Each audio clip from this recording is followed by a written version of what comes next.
professor Paulo Endo, é psicanalista, professor do Instituto de Psicologia e do Diverstas da USP, é coordenador do grupo de pesquisa Direitos Humanos, Democracia, Política e Memória do Instituto de Estudos Avançados da USP, foi membro do Comitê Nacional de Prevenção e Combate à Tortura e à Violência Institucional no Brasil e membro do grupo multidisciplinar de peritos independentes no combate à tortura e à violência institucional da Secretaria Especial de Direitos Humanos da Presidência da República. É expert junto ao Centro pela Justiça e Direito Internacional e autor dos livros A Violência no Coração da Cidade, um estudo psicanalítico, ganhador do Prêmio Jabuti de 2006, juntamente com Edson Souza, o livro Sigmund Freud, Ciência, Arte e Política, e autor juntamente com Cristiane Nakagawa do livro Hiroshima e Nagasaki, Testemunho, Inscrição e Memória das Catástrofes. Bom, professor, a gente veio aqui hoje te entrevistar, obrigado por nos receber. A primeira pergunta que a gente gostaria de fazer é o que você entende por política? Eu gosto muito de apenas para dar uma definição, que conversa muito com a psicanálise, que não nasce na psicanálise e também não nasce de um pensador, de um teórico político contemporâneo que seja leitor da psicanálise, que é o caso da Hannah Arendt. Hannah Arendt, por exemplo, ela nunca foi leitora da psicanálise. Ela não gostava da psicanálise, E ela tinha, enfim, no território ali dos intelectuais com os quais ela convivia, amigos que eram psicanalistas, ou mais adlerianos, na verdade, do que freudianos, e tinha alguma noção. E sabia que, obviamente, que existia um Freud, que o Freud estava trabalhando e publicando, e era uma figura notória, naquele período já. No período em que ela surge como teórica política e depois desenvolve todo o trabalho dela. E a Hannah Arendt, dentro da sua vasta, vamos dizer assim, reflexão política, uma das mais importantes do século XX, certamente, ela tem uma pequena definição que eu acho que ela é absolutamente pertinente para pensar com a psicanálise, e ajuda a psicanálise a incluir essa concepção no esteio das suas próprias reflexões metapsicológicas, que é mais ou menos o seguinte: ela diz, a política é o exercício da singularidade no seio da diversidade, no seio da pluralidade. Essa definição, ela não só arruma um pouco a casa para o psicanalista pensar a política, na minha opinião, como ela propõe questões novas no sentido dessa incorporação imediata que a Hannah Arendt faz, que foi um problema para a teoria política moderna, por exemplo, para a teoria política clássica, sem dúvida, e para a teoria política moderna, que é uma reflexão sobre o sujeito na teoria política. Você pega, por exemplo, um autor, um dos maiores sociólogos do século XX, que é o Norbert Elias, que é um autor que praticamente, do começo ao fim da sua obra, trabalha e lê o Freud constantemente e atribui ao Freud, mesmo divergindo do Freud lá longe, no final da sua obra, atribui ao Freud, ele diz, literalmente, sem o Freud eu não poderia ter escrito o que eu escrevi. E o trabalho do Elias, obviamente, é um trabalho sociológico, de teoria sociológica, de teoria política. Mas é uma teoria que, desde a gênese do pensamento desse grande teórico, ela já é alimentada com a teoria freudiana, com o pensamento freudiano. A gente lendo esse autor, relendo e buscando as pistas que ele deixou, os avanços que ele chegou e as indagações que ele traz para o seio da psicanálise e para a própria metapsicologia, a gente tem resultados assim que são absolutamente extraordinários em termos até onde um diálogo como esse pode chegar. No caso do Elias, por exemplo, o Elias ele introduz, como muitos sabem, introduz e desenvolve a ideia da política a partir de uma investigação historiográfica, da historiografia, pensada e trabalhada e pesquisada na longa duração. Longa duração significa o atravessamento de séculos. examinando esse trabalho do Elias, né, a maneira como ele vai dizendo da gênese dos sentimentos, da gênese dos hábitos, da gênese dos costumes, de que emoções se inventam, de que emoções elas não nascem, né, com o sujeito, elas não são congênitas, mas elas têm uma inscrição histórica, coisas que se sentia na Idade Média de maneira nenhuma se sente na Idade Moderna e assim por diante. Ele vai, de alguma maneira, estabelecendo uma correlação muito importante, né, do meu ponto de vista, entre aquilo que para o Freud era o sonho, né, para o sociólogo ou até mesmo para o historiador, é a longa duração. Quer dizer, da mesma maneira como a psicanálise vai buscar no sonho, né, aqueles elementos fundamentais e conteúdos fundamentais que evidenciam, vamos dizer assim, as complexidades do inconsciente, né, o Elias vai buscar o inconsciente cultural e social na longa duração, né? Isso é uma coisa, para as pessoas que leem o Elias e que leem o Freud, que têm uma frequentação por esses autores, é uma coisa genial, é uma descoberta absolutamente nova, que produz caminhos, investigações, pesquisas totalmente diferentes e originais, né? Basta ler a obra do Elias para saber o que é isso. Então eu diria, né, demarcando muito claramente, que essa proposição da Hannah Arendt também não é à toa, né? Quer dizer, a gente já vê uma autora, uma grande teórica política contemporânea, inserida num determinado lugar, por exemplo, no qual Elias também se inseria, né?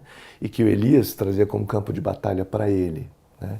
A ideia de que ele não aceitava essa dicotomia sociedade-indivíduo, presente na sociologia, né? E ele considerava que o pensamento freudiano seria um caminho que ajudaria a ultrapassar essa dicotomia. Então veja, né, a importância que um autor como Elias, que é um autor consagrado, né, em todos os lugares, um dos grandes sociólogos do século XX, confere ao pensamento freudiano, né? Então a ideia de que a política, né, é o exercício da singularidade no seio da pluralidade é uma ideia que já vem acompanhando os sociólogos que começam a problematizar, por exemplo, a noção do sujeito, né, na teoria política, né? E são muitos, né? Hoje são muitos, mas me agrada muito, quer dizer, eu como pano de fundo deixo sempre latente, vamos dizer assim, essa definição de política quando eu estou trabalhando com a teoria política, com a psicanálise. Bom, Paulo, e tendo em vista então essa sua trajetória na psicanálise, como que se deu esse encontro entre a psicanálise e a política na sua vida? A psicanálise, na verdade, ela só chega para mim no primeiro ano, né, no primeiro ano pós-formado, quando eu vou trabalhar numa residência que existia, uma única residência psicológica em psiquiatria que existia em São Paulo, numa cidade do interior. E era um concurso que tinha, eu lembro que na época os alunos todos estavam bem interessados nisso. E eu fui, acabei passando e tal, e ingressei num grande hospital no interior de São Paulo, psiquiátrico, né? Um hospital que tinha muitas alas, que tinha de A a Z, tinha as alas para os muito pobres, alas para os muito ricos, etc. E eram os residentes da psicologia, me lembro que eram 11, né? E a gente escolhia a ala que queria trabalhar, né? Tinha alas que tinham piano de cauda na hora do almoço, um pianista tocando piano de cauda, e alas que não tinham na época nem o INSS, né? Eles não tinham nem contribuíam, vamos dizer assim, com o INSS. Então eram essas alas pauperizadas, absolutamente pauperizadas, né? A favela do hospital, assim. E de mulheres, né? Composta basicamente por mulheres, existia a ala masculina. E eu acabei, você escolhia a ala que ia, e eu escolhi essa ala, né, para trabalhar. E nos primeiros meses, a primeira coisa que me chocou profundamente, né, e até uma coisa envergonhante assim, para o hospital, como o hospital abriu uma residência, né, para residentes que vinham de todos os lugares do estado, com a flagrante violação, né, de condições mínimas de trabalho e de atendimento, de tratamento para determinados pacientes, que eram os pacientes pobres, né, do hospital. Nesse momento, eu era um residente, né, que era uma equipe, que tinha uma assistente social, uma psiquiatra e um outro psicólogo contratado do hospital. Eu tive uma espécie de insight em relação a maneira como a psicanálise entrou, então, né, eu acho que entrou aí decisivamente na minha vida, que eu dizer, bom, aqui não tem nada, né, mas pode ter clínica, né? Nós não temos nada aqui, né, nenhum recurso, os recursos dos hospitais são precários para cá, nada vem para cá, não temos nenhum lugar para fazer atividade nenhuma, enfim, precariedade absoluta, mas pode ter clínica, né? E nesse momento eu me lembrei muito depois que eu fui encontrar isso já na pós-graduação, de um simpósio que teve na PUC muitos anos atrás sobre pesquisa em psicanálise e tal, né? E um dos expoentes dizia assim, olha, a psicanálise é uma coisa muito simples, né? Porque nós não precisamos de grandes aparelhos, né? De grandes laboratórios, nós precisamos de 2 cadeiras, uma pessoa que fala e uma pessoa que escuta, né?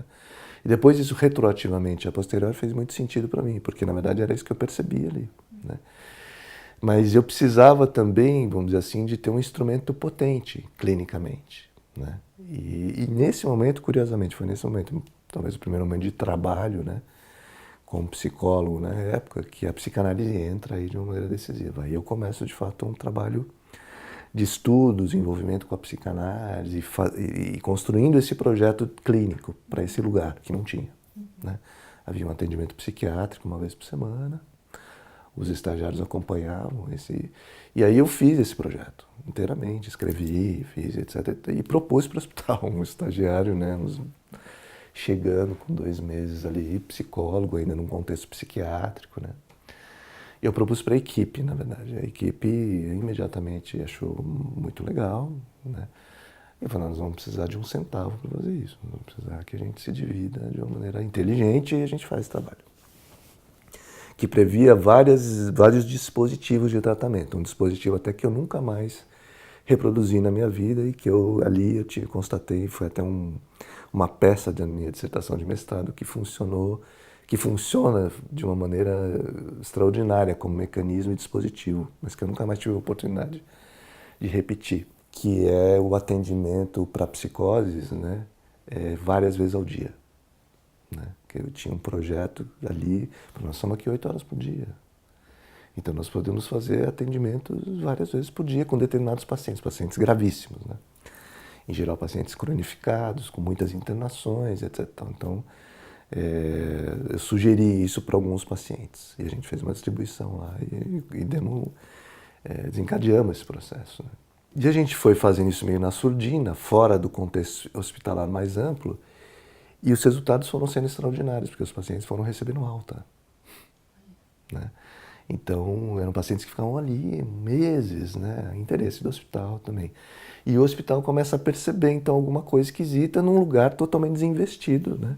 Que a ideia era ficarem gerando, né, o SUS, que era, não é o SUS, né, mas o INSS pagando para esses pacientes ficarem internados ao longo do tempo. Tinha pacientes ali, em determinadas áreas do hospital, estavam no hospital há 30 anos internados, né? E os pacientes começaram, né, vamos dizer assim, de alguma maneira, o surto psicótico agudo ia cedendo, né? Começava a haver um trabalho clínico aí propriamente dito, né?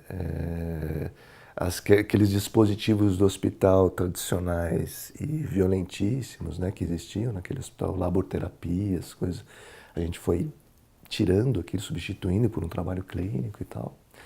E isso começa a ganhar uma estatura dentro do hospital. E aí, a gente, ingênuo, né, e super interessado, a gente propõe que esse projeto seja, daí, vamos dizer assim, assumido pelo hospital, como um projeto, não para todo o hospital, mas digo, para aquela ala específica e para a ala vizinha, que é a ala masculina.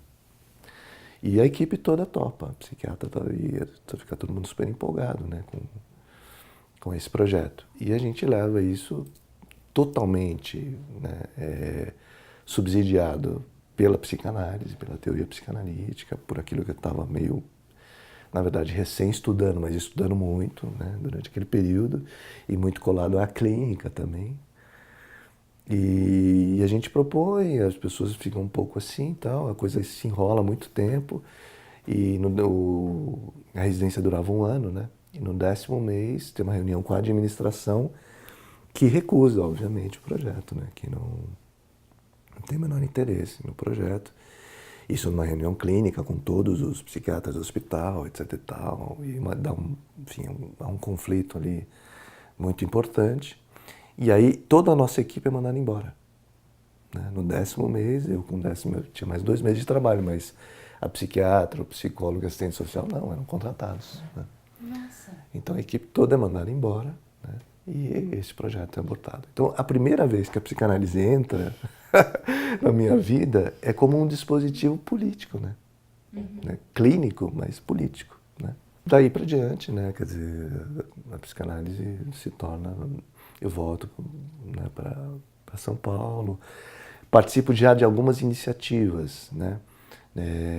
No final da década de 80, de psicanalistas interessados, né, no que estava acontecendo com a psicanálise na América Latina, discutir um pouco isso, inventariar um pouco isso, entender como é que está a psicanálise na Argentina, como é que está a psicanálise no Brasil, como é que está a psicanálise em Cuba, como é que está a psicanálise no Chile e tal, que é um momento bem interessante também, como pesquisa, como entendimento do que é a psicanálise, se há uma psicanálise latino-americana, no que ela seria, no que ela consistiria, né?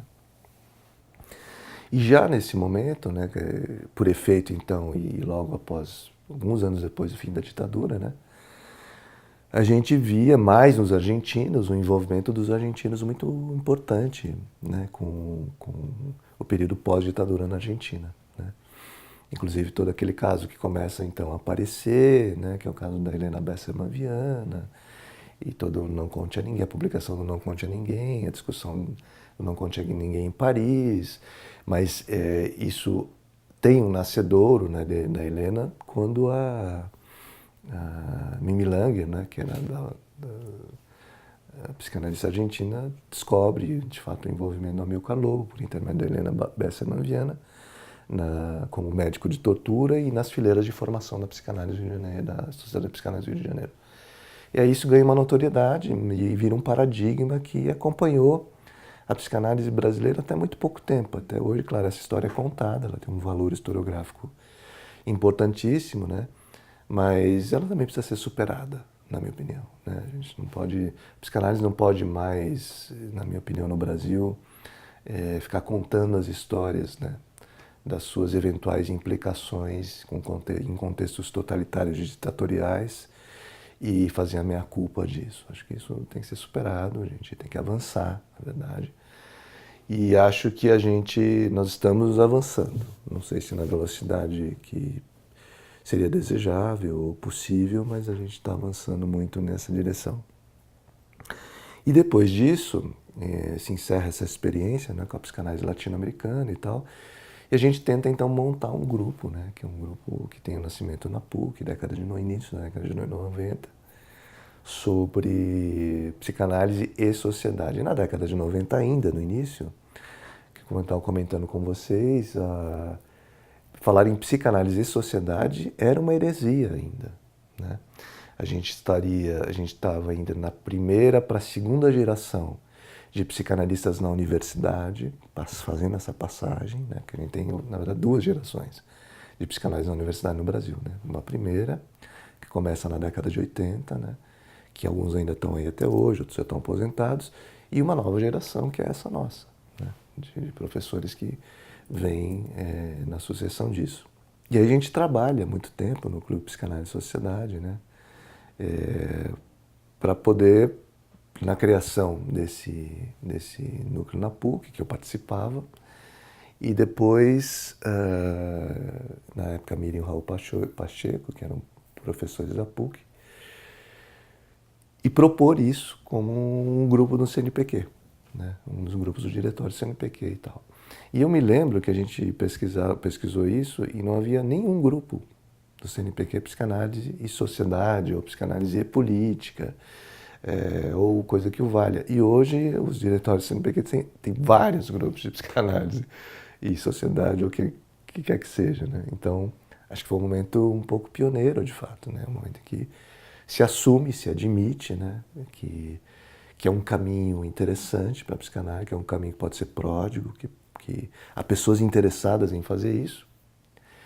E é muito interessante que ele tenha surgido, vamos dizer assim, da universidade, porque tem uma questão que ela vertebra, né, todas as outras na psicanálise. O Freud é o melhor exemplo disso, que só é possível assumir essa empreitada, né, e realizá-la com contento, produzindo mudanças e aprofundamentos e encaminhamentos da metapsicologia. Né? Acho que isso é na psicanálise. A gente fala, né, a despeito de todas as opiniões episódicas, por exemplo, que o Freud deu sobre uma situação política, situação de guerra, esse ou aquele escrito, isso não é o melhor da psicanálise quando ela está endereçada ou em direção à política, vamos dizer assim. O melhor é quando o Freud ele tem momentos de invenção metapsicológica, né, que examinando esses problemas, ele saca desses problemas uma possibilidade de transmissão da metapsicologia, transmissão no sentido de que alguém precisaria prosseguir isso que ele teve algum lampejo em determinado momento, ou às vezes não é um lampejo, às vezes são verdadeiras inflexões, né, na psicanálise, como aquela que acontece em 1920, mais além do princípio do prazer, né, que é se há um texto revolucionário na psicanálise, é esse. Né.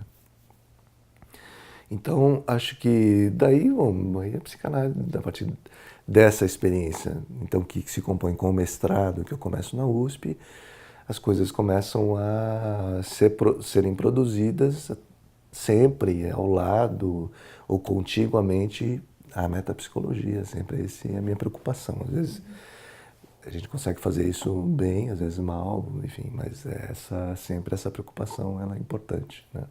Tanto no ato Psicanalistas em Apoio Incondicional à Democracia Brasileira, quanto na criação do site, né, Psicanalistas pela Democracia, a gente percebe um ato seu de convocar os psicanalistas a falarem sobre política, né? O que significa esse ato para o campo da psicanálise? O ato, ele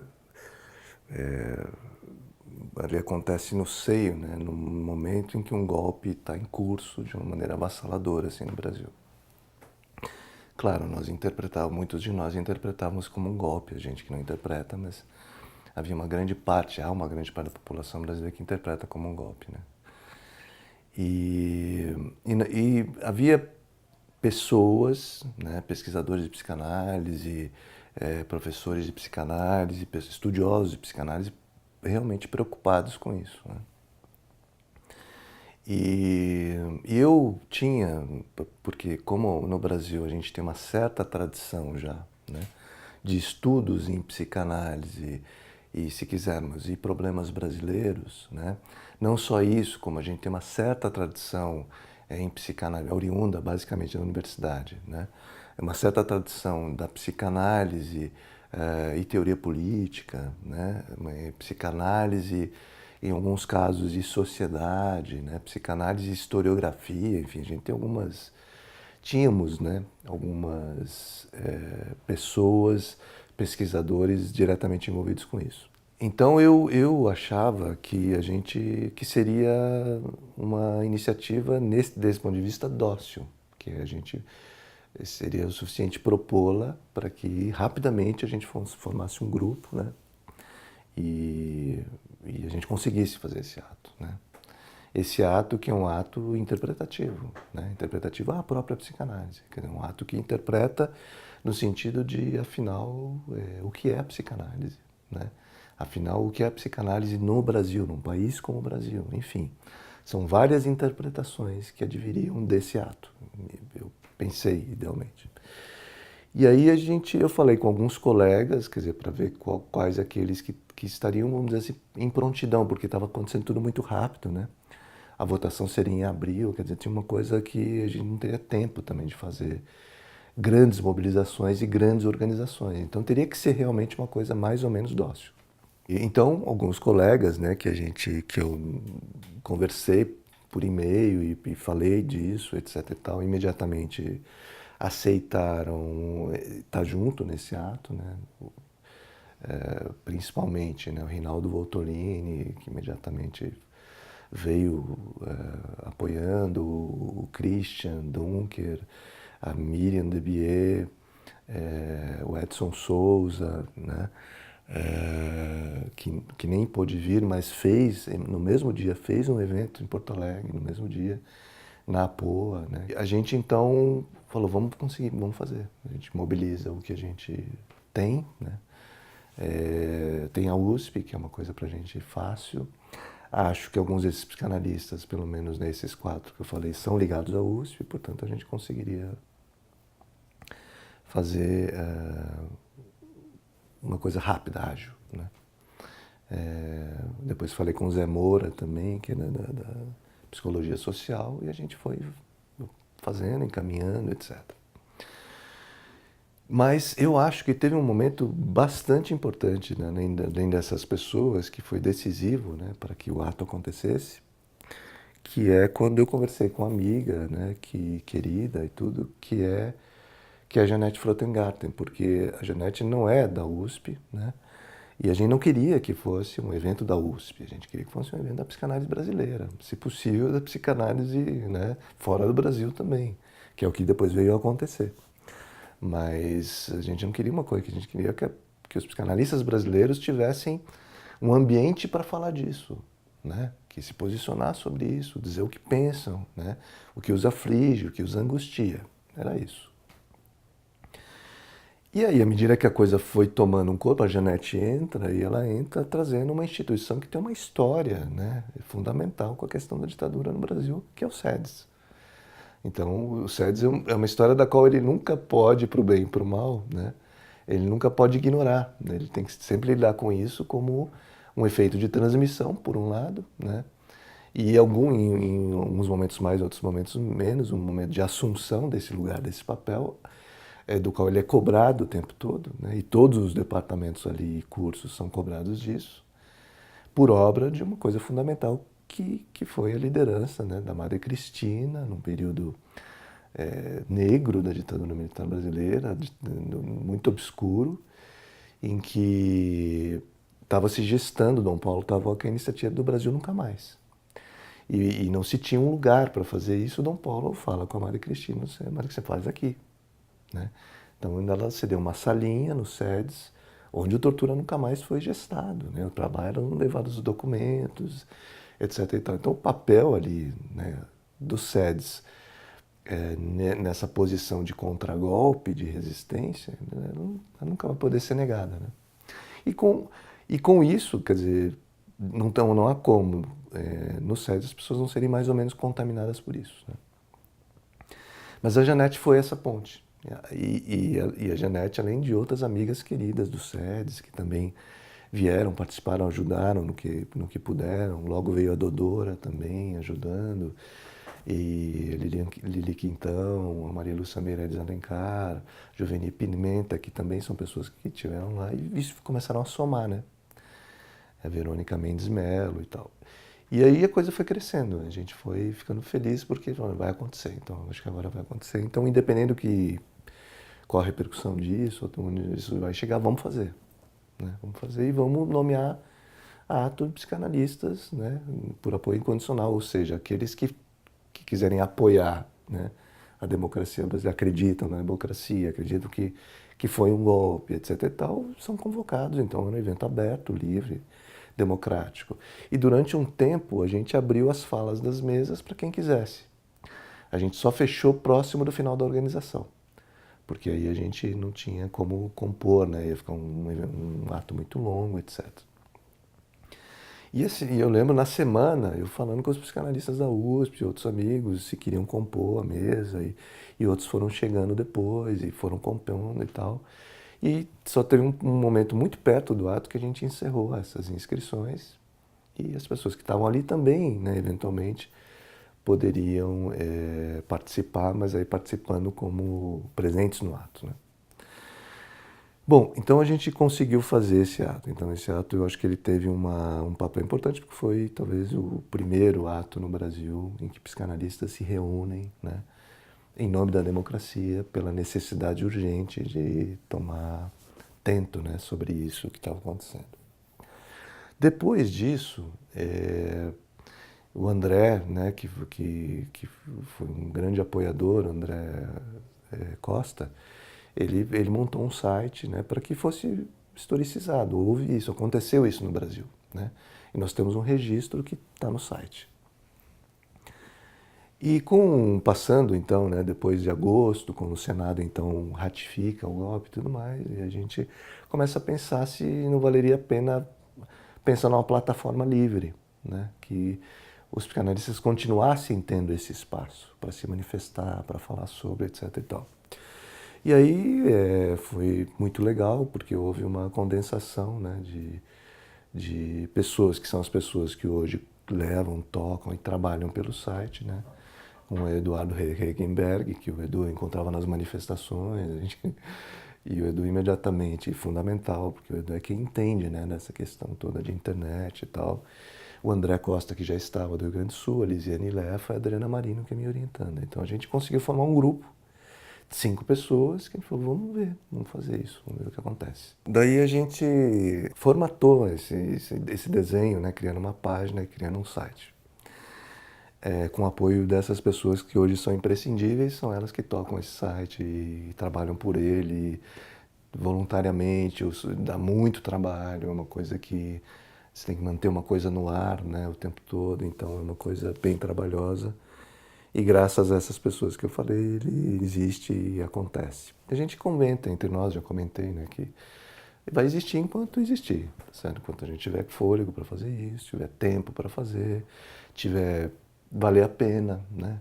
Tiver alguma possibilidade de repercutir ou de ressoar, vamos dizer assim, com uma caixa de ressonância dentro da psicanálise e fora da psicanálise. Mas aí algumas coisas vão acontecendo, né, interessantes, né, que a gente logo foi uma ideia da Adriana, que a gente começou a entender o que é isso que a gente está fazendo, né? Porque você começa fazendo, mas depois... Então, uma coisa que veio, de fato, foi se consolidando é que a gente basicamente é um produtor de conteúdo, né? Claro, nós temos posts, temos notícias e tal, mas a gente não é um site de jornalismo, porque a gente não tem o time, né, do jornalismo, e nem queremos, né? Mas a gente pode ser um site, uma página de conteúdo um pouco mais profundos, né? De análises um pouco mais largas, um pouco mais detidas, um pouco também mais vagarosas, né? E a gente pode compartilhar esse conteúdo. Então é um site que procura compartilhar o tempo todo e uma das primeiras coisas que ocorreu para a gente era justamente, a gente abriu, né, um blog no GGN, que é o jornal do Nassif. E depois a gente, vez ou outra, tem também alguma coisa nossa que é publicada nos Jornalistas Livres, que são 2 lugares, não são à toa, que a gente sente muita afinidade, né? Quer dizer, o Psicanalistas pela Democracia, ele está muito atento, vamos dizer assim, a esses 2 modelos, essas 2 formas de trabalhar, né? A gente quer ficar muito próximo, vamos dizer assim, de 2 tipos de caixa de ressonância. Claro que existem outros, né? Existem Mídia Ninja, existe o Intercept Brasil, existem várias mídias que também a gente poderia e compartilha conteúdo, coisas do Intercept a gente posta, etc. Mas a gente quer ficar muito próximo, assim, muito ao resto do chão, né? A gente quer ficar onde as coisas estão acontecendo, onde as pessoas estão se manifestando, o que é gerado com essas manifestações, o impacto que isso tem na vida delas, para elas. Então, a gente quer muito se aproximar. E, nesse sentido, a psicanálise é um instrumento maravilhoso para fazer isso. E no ato aconteceu uma coisa importante também, que a gente também ficou depois de resgatar. Que na medida em que o ato ia acontecendo, aquilo foi meio on time, né? A gente ia recebendo notícias, então, nesse momento está fazendo um ato, lançou o manifesto, a gente publicou durante o ato, né? No Ceará, uma manifestação de psicanalistas cearenses, a gente publicou. Da França, vinham os colegas franceses apoiando, né, a luta dos psicanalistas contra o golpe, coisas assim. Vinham pessoas, né, de outros lugares, da África, não sei o que e tal. Então foi uma coisa muito comovente, porque ela foi dinâmica do começo ao fim, né? Até o final do ato houve ele estava sendo alimentado, né, por psicanalistas dentro e fora do Brasil. E a gente tinha o desejo, tem o projeto de que seja um site, a princípio, aberto, democrático, né? Qualquer um que queira publicar dentro do temário, né, do site e da página, e de exigências mínimas, assim, que a gente tem, não são muitas, vai ser publicado, né? E, sobretudo, a partir da psicanálise. Então, a história curta, né, do ato e da página e do site é essa. A gente está trabalhando, né, graças a esses abnegados que estão ajudando a fazer essa iniciativa. Através dessa articulação psicanálise política, Paulo, como que fica a figura do psicanalista militante? Principalmente frente a esse discurso da intolerância que a gente vem crescendo.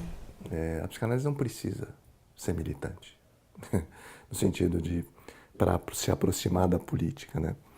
A psicanálise, ela, na medida mesmo, né, que um trabalho psicanalítico, ele se dá a partir da interpretação, né, dos discursos que falam no sujeito, mas que falam sobre ele, apesar dele, já é um ato político em si mesmo.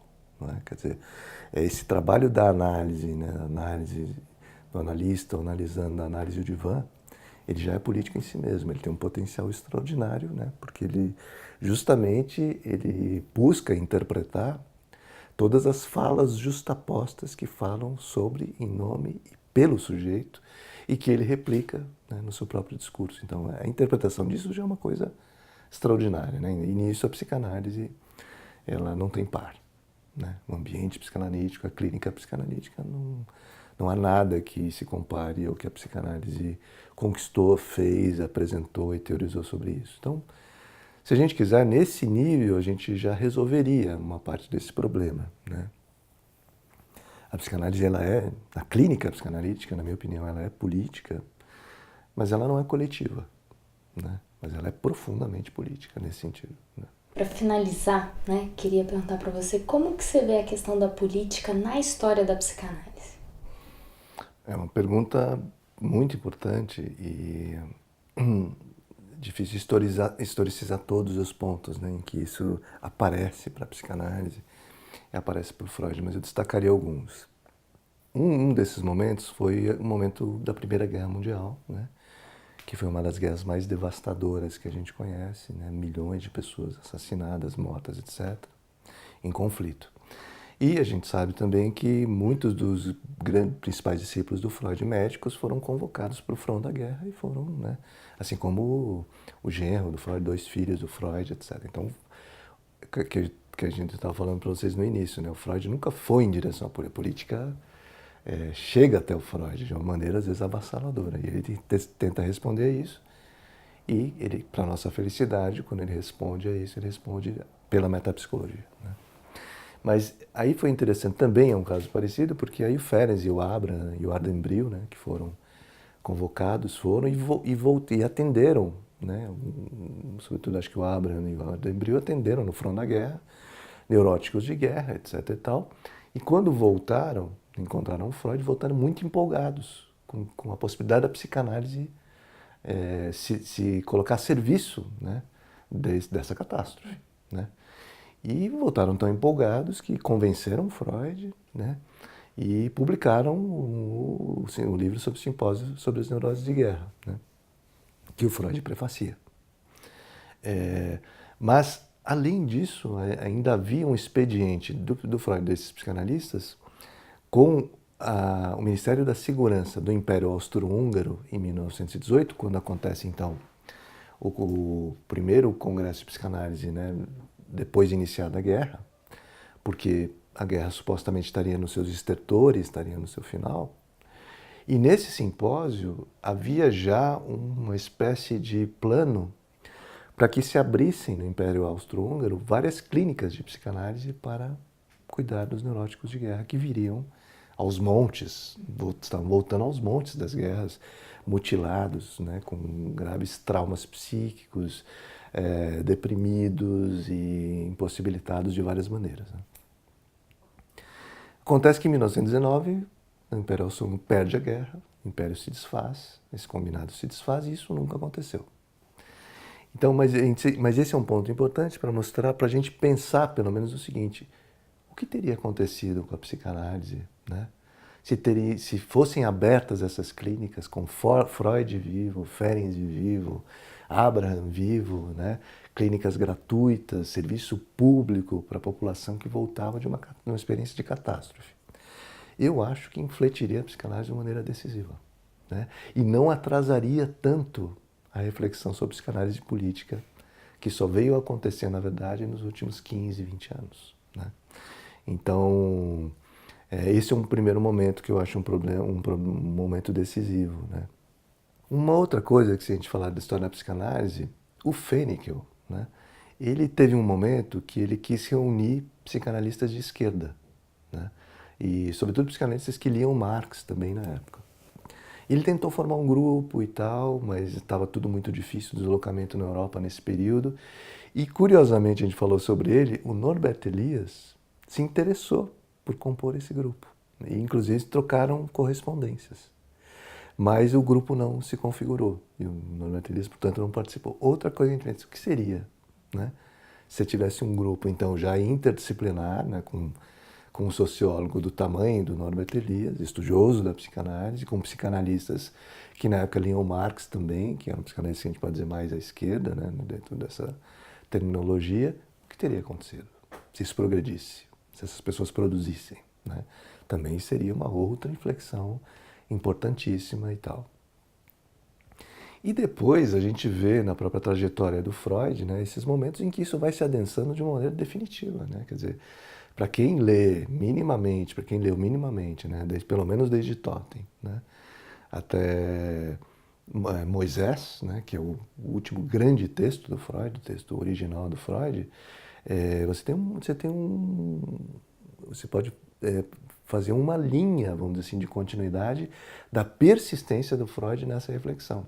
E o Freud disse, né, isso é totalmente freudiano, porque o Freud disse, eu tenho 2 textos fundamentais na minha vida, né, Interpretação dos Sonhos e Totem e Tabu. Né? Então, embora Totem e Tabu tenha sido renegado pelos psicanalistas, ou mal lido, ou pouco lido, aconteceram 2 coisas com Totem e Tabu após a morte do Freud. Né? Bom, uma é essa que o Freud nunca renegou esse texto, muito pelo contrário, computava como um dos 2 textos mais importantes da obra dele. Depois, a consequência disso é que Totem e Tabu foi combatido, né, pelos antropólogos na época, que, né, McDougall escreveu um artigo falando mal, né, o Kreber escreveu 2 artigos, um falando mal, outro falando bem, tem até uma anedota que o Lacan faz sobre isso mais tarde, muitos antropólogos dizendo que era uma fantasia freudiana e tal. Ok, Freud então arrastou a sua cadeira, né, para o meio dos antropólogos e foi rechaçado. Até hoje é de certa maneira, né? Freud nunca foi, na minha opinião, muito assimilado, né, pela maioria, né, pelo menos pela antropologia mainstream. Existem antropólogos que leem o Freud, mas não são em grande número e não criou um volume na própria antropologia. A despeito de alguns parentescos, né, que a antropologia teria com a psicanálise até metodologicamente. Então, Totem e Tabu foi meio massacrado, assim, à época da sua publicação e da sua versão em inglês. Mas, recentemente, então, década de 90, 80, final de 80, 90, ele é restaurado, vamos dizer assim, pela leitura e pela obra da teoria política, como a gente estava falando. Então, Freud jamais suspeitaria disso, que esse texto dele teria um impacto, uma repercussão importante em grandes pensadores da teoria política do século XX. Né? Freud jamais imaginou isso. Né? Inclusive a Agamben. Inclusive a Agamben, a gente pode colocar, né? Agamben, Laclau, Bauman, o próprio Elias, de certa maneira. Quer dizer, a gente tem um pool de grandes pensadores, não são quaisquer pensadores, não são pesquisadores menores que leram, então, são grandes pensadores que se devotaram a ler. O próprio Girard, se a gente quiser, que é um texto muito suspeito e muito crítico e acho que ilegível, né, para um psicanalista, porque certas críticas que ele faz na Violência e o Sagrado, que é um texto sobre Totem e Tabu, né, são críticas que não param em pé, né, para a psicanálise, né, na opinião minha e de outros psicanalistas. Entretanto, René Girard também é um autor muito importante, foi um autor importante, e ele fala nas primeiras páginas do livro, ele diz, olha, os psicanalistas sempre leram muito mal esse texto, e eu vou ler bem, presunçosamente, mas tem um papel histórico importante, né? Você vira um cara da filosofia, né? Da teoria política, de certa maneira. Esse é um texto de teoria política que se dedica inteiramente a ler esse texto. Então, isso é uma coisa que o Freud não suspeitava. Então, tem essas consequências insuspeitas, né? E uma última observação, talvez, sobre o Brasil, que o Brasil, os psicanalistas brasileiros, na minha opinião, há muitos psicanalistas brasileiros produzindo com grande dedicação, né, nessa direção, né, na direção de não se furtar a se valer da psicanálise para interpretar os problemas que nos assolam, vamos dizer assim, tanto do ponto de vista social, político, cultural e subjetivo também, né, óbvio. E existe, pode até ser, né, que exista uma certa mística, um pouco devido à própria Rodinesco, que andou falando um pouco isso, que no Brasil os psicanalistas não teriam se furtado, né, a empunhar, vamos dizer, a psicanálise na leitura desses processos sociais e políticos e tal. Mas eu acho que ainda há a ver, né, quer dizer, a gente tem uma onda, vamos dizer assim, que a gente estava conversando até, que é essa onda em que não só, na minha opinião, as questões envolvendo a política, a sociedade, etc. A cultura já era, mas a sociedade e a política se tornaram quase que banais para os psicanalistas, né? Como hoje, dificilmente você vai ver uma instituição de psicanálise no Brasil que rejeite radicalmente a possibilidade de pensar a psicanálise política. Mesmo a sociedade de psicanálise, elas têm pessoas, membros, grupos, encontros onde elas trazem para dentro da instituição essa discussão. Então a gente chegou num nível muito importante, muito interessante, de inflexão da psicanálise no Brasil, sem dúvida nenhuma. E hoje as pessoas, até isso que a gente está comentando, elas não só não aprontam uma crítica muito relevante aos pesquisadores que fazem isso, têm pesquisado isso, como até muitas vezes elas se envergonham de elas mesmas não pensarem isso, ou não, em algum momento, né, não se dedicarem a olhar para a psicanálise nesse sentido, né? Alguns acham, e é uma coisa que a gente vai ver lá na frente, que isso atenta contra a clínica. Eu não acho de maneira nenhuma, mas alguns acham que isso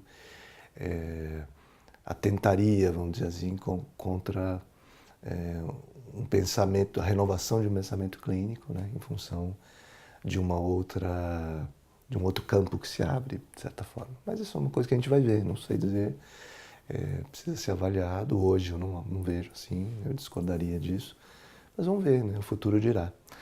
E ao mesmo tempo tem essa coisa, no Brasil é um dos países, um dos 3 países onde a psicanálise mais floresceu, né? E provavelmente, se não é um dos 2 ou 3 países que mais tem psicanalistas no mundo, né? Nosso desafio, eu acho, é fazer isso mais do que quantidade, fazer qualidade com isso, né? O nosso desafio é, uma vez que a gente tenha tantos psicanalistas, tantos estudiosos de psicanálise, tantos interessados em psicanálise, que isso nos permita produzir, dar um salto na psicanálise, né? Tanto do ponto de vista da metapsicologia, não só do ponto de vista temático, né? Que é engendrado um pouco por esse momento em que a política e a sociedade não são mais excluídas do campo da psicanálise, mas a gente aproveitar para dar bons e grandes saltos, né, com a psicanálise nessa direção. Eu acho que isso, de certa maneira, está acontecendo, né? A expectativa é que isso aconteça de uma maneira cada vez mais profunda, interessante e possa ser transmitida para as gerações sucessivas de psicanálise no Brasil. Então, muito obrigado, Paulo. Foi muito interessante essa entrevista, né? Nós do PSIBR, né? Temos muito a agradecer. Eu que agradeço vocês, parabéns pela iniciativa. Espero que ela tenha muito tempo de vida.